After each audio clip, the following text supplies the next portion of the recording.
Hello and welcome to episode 194 of the Book Binge for a video that I'm actually super duper excited about. If you can't tell by like the thumbnail especially, I'm actually super excited for this one. 4 months after I finished reading Malice by John Gwynne, I finally read Valor. 15 months after my review of Malice, I finally have a review coming out for Valor.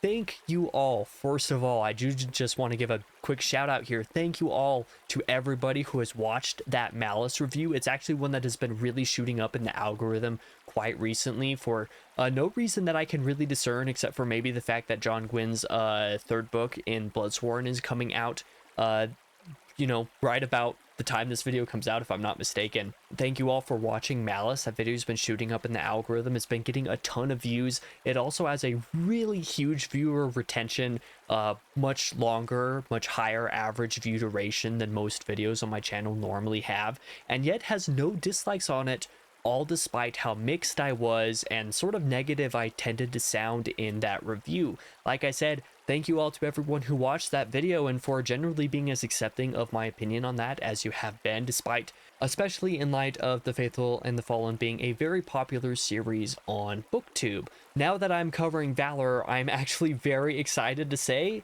just kind of to start things off, I really liked this book and I'm very excited to just jump in. So jump in, I shall definitely do. This one's going to be a whole lot more positive than the Malice review was. Let's jump into this talking about the good. I have such a long list of things to just mention in this. It actually takes up my entire screen here in my document. Normally I can cover the good, the bad, and the ugly all together in one screen, so there's a lot to talk about here. The first thing that I want to say about the good is nearly everything that I talked about in Malice as things that were either good for one reason or another, or good despite having problems, and nearly everything that I talked about in the Malice review of things that I felt like had potential but didn't fully work for me. Basically all of this stuff I'm going to bring up as topics of discussion for this review, but all of it's falling into the good. So let's start off saying that the scope, the epicness of the world and the story, the size and the intricacy of the plot, basically everything that involves the scope of the story from John Gwynne's perspective of the story, the telling of it, I thought these were all roughly handled before in Malice. I basically had zero issue following along with anything this time around. I tended to have a problem with the size and the scope of stuff in Malice, largely because even though I appreciated it, I respected Gwynne's decision, it got to be too big, too quick, there were too many names, it was really hard to follow along with stuff. I did not have very much struggle following along with stuff in this one.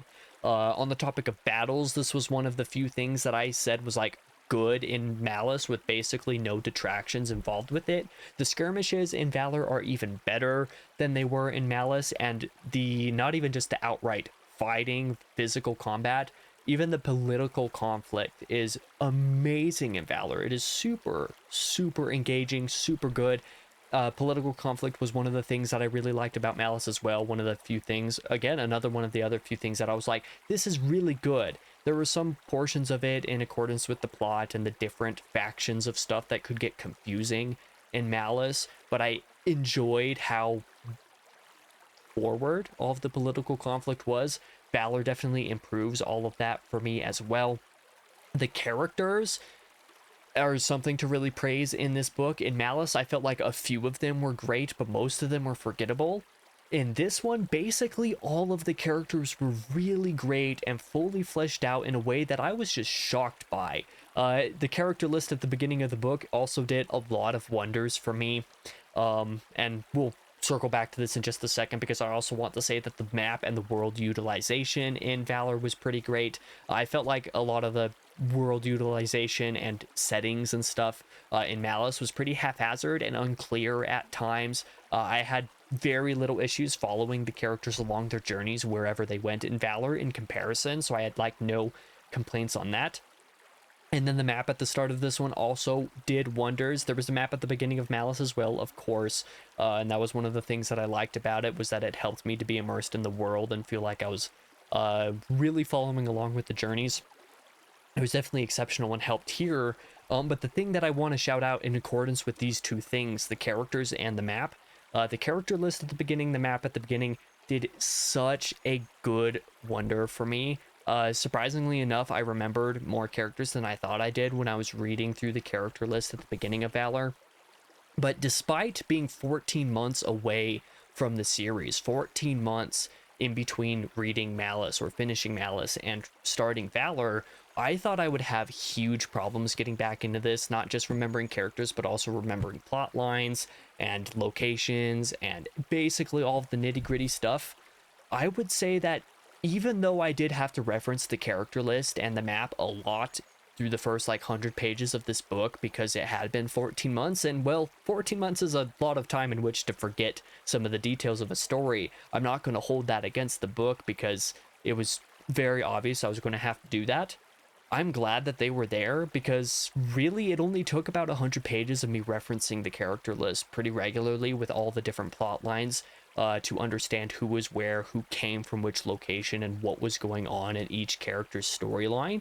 And then at that point, I was locked in. I didn't have any issues after I got used to it. I thought that I would struggle through the entire book following along with these kinds of things because I kind of struggled throughout most of Malice with these kinds of things because Malice has a lot of characters that it just throws at you in the first 200 pages. I thought Valor would be worse on that front. It was absolutely not worse. I was in there like swimwear from the first 100 pages. Basically from go, I had like no issues getting into Valor, and that is some really, really high praise. I did not expect that in the least. As for lore and prophecy stuff, this is actually one of the things that I liked what Gwynne was doing a lot in Malice. It's coming together a bit more now in Valor. Looking forward to seeing how that goes. You know, how any of this is going to go through the last two books. For now, I'm into it. I could see how some of the lore and the more religious side of things in the series could actually end up getting a little bit worse in the next couple books, but for now I'm into it, so there's that. One of the things that I appreciated about Malice was how unpredictable things were. I didn't feel like I was reading a tried and true story formula. Same thing is absolutely true in Valor. This especially goes along with political conflicts mostly. I felt like most of the storylines kept doing things I wasn't fully expecting them to do, or places they were going to go. There are a couple exceptions to that, and we'll talk about that a little bit later, but generally I found the unpredictability of this book great, just like I liked a lot of that in Malice. The prose is a huge step up in Valor. I struggled with Gwynne's writing in the first book of Faithful and the Fallen, and I like never noticed it in this one. It was just super smooth reading experience. I like never noticed the prose. I very rarely noticed any copy edit issues, whereas Malice had a ton of those.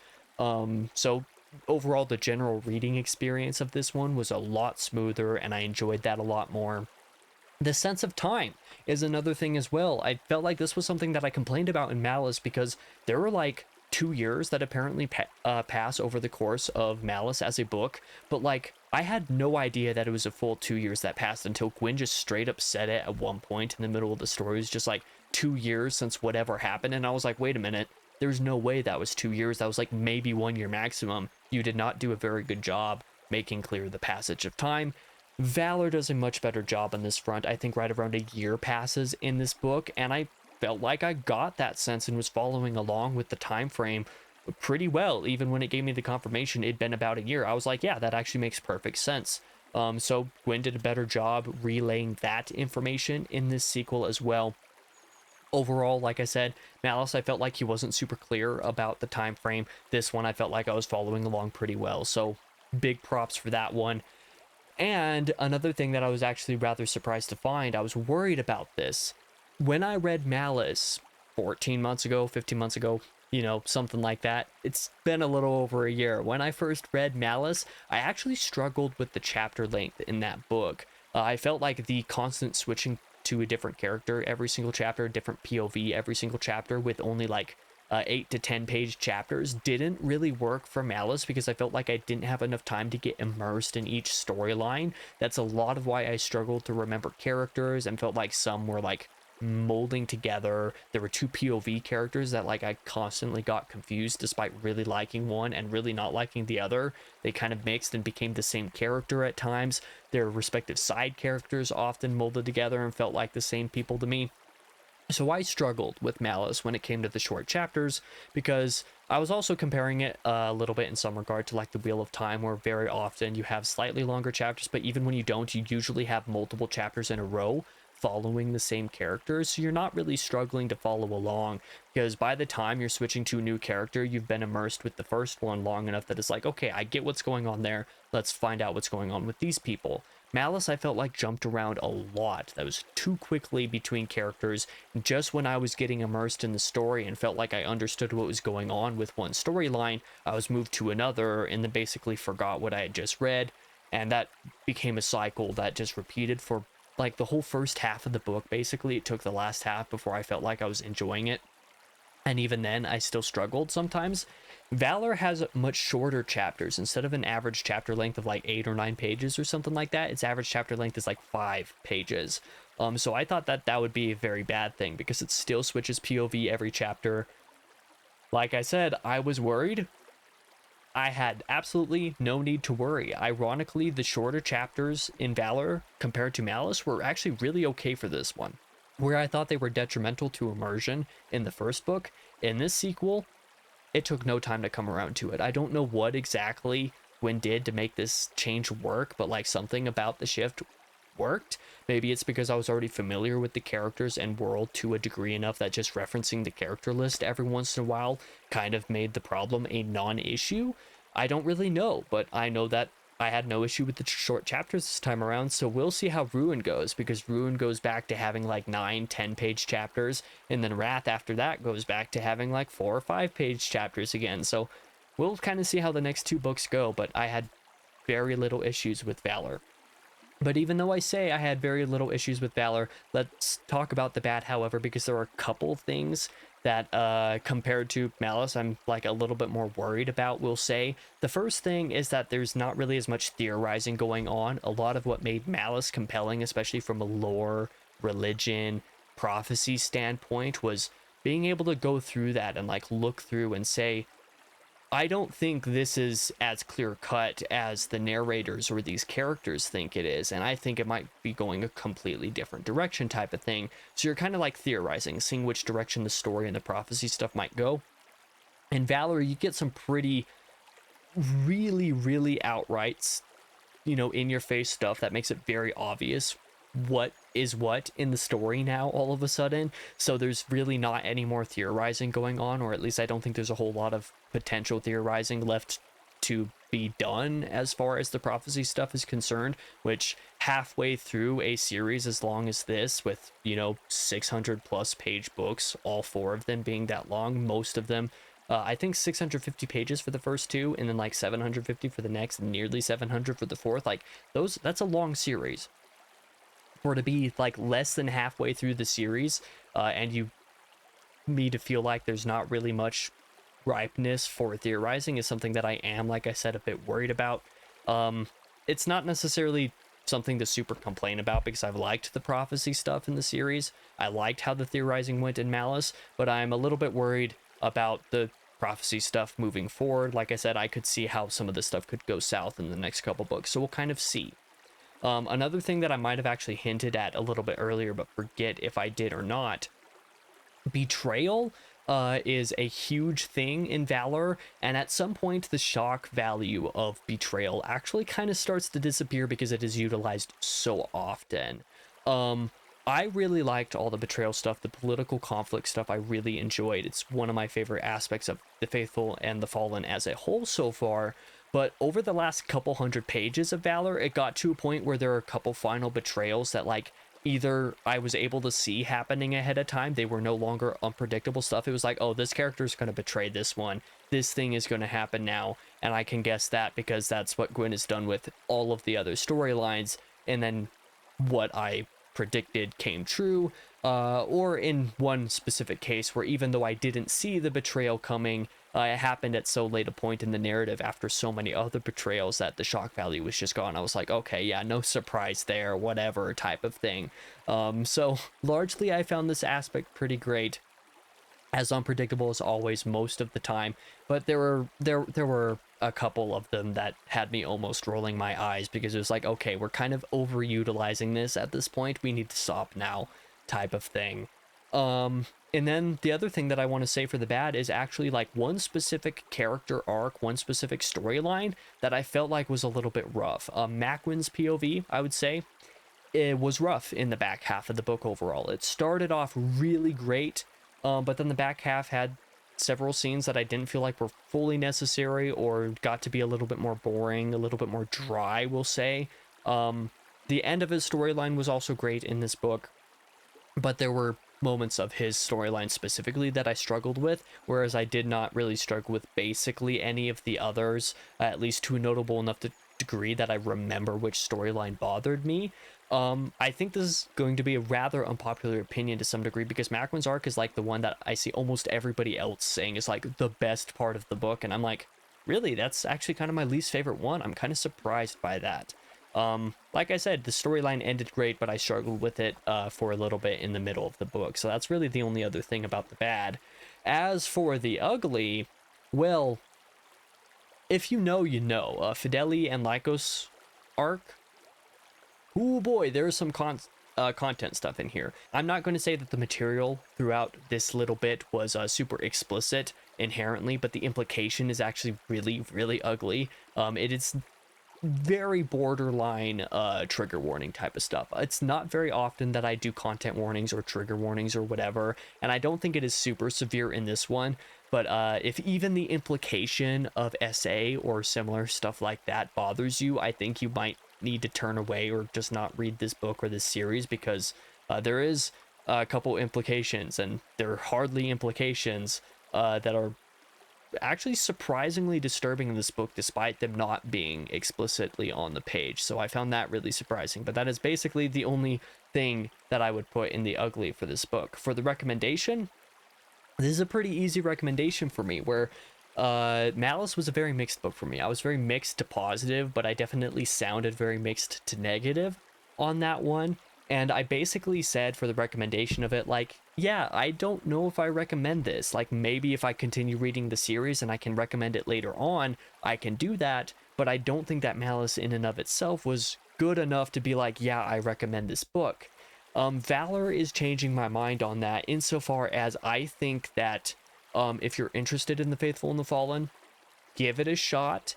And if you're not entirely sure how to feel about Malice, continue on still to Valor. If you're still not sure how to feel, or if you still don't like it, especially by the end of Valor, I get the sneaking suspicion that the last two books probably aren't going to change your mind enough to make it worth reading. I have enough friends who do not like this series to kind of prove that point to me. But there's also a good chance that you might be like me. If you were mixed on Malice, or you weren't sure how to feel about it, definitely read Valor, because if you click with it like I clicked with it, you're going to be super glad you did. I'm super excited to read the rest of the series. I'm not the type of person to binge read. I'm not the type of person to binge read a series especially, but I came this close to just starting Ruin the instant that I finished Valor, and completely messing up my TBR for the rest of the year because of how much I enjoyed this book. That is how much I loved this thing. It is one of my favorite books of the year so far, and I think the only way that changes is when I read the other two books. I actually plan to read both Ruin and Wrath through November and October, or sorry, November and December. By the time this video comes out in like mid to late November, there's a chance that I might have already finished with Ruin by now. Like, yeah, I'm going to continue with this series this year. I think I will probably finish it this year in 2024, and that is huge. I did not predict that happening. I'm super glad that it's not going to be another case of like 14 months separating my read of this book and the next one. I'm going to continue on. I loved this thing enough that I am going to read both of the last two books this year, and I'm going to binge through them basically back to back, because yeah, I can't wait to read more. I loved this book. That's all I can really say about it. But with that being said, thank you for watching this video. If you did, again, I want to give my thanks to people who watched the Malice review, the people who watched so much of it, because it does have a great viewer retention. It has a lot of likes. It's gotten a lot of views recently. Despite my sounding very mixed to negative in that video, I'm very glad to see that the reception on that video is pretty good. I hope the reception of this one is very good, with me turning around to being very positive on it. But yeah, Thank you again for watching this video. I'll be back in the next one, whatever that is. I really loved this book, and if I don't shut up now, I'm going to continue talking about it for the next 20 minutes after I've already been doing that for about 20 minutes. But like I said, thank you one final time. I'll be back in the next video, whatever that is, but I hope to see you there.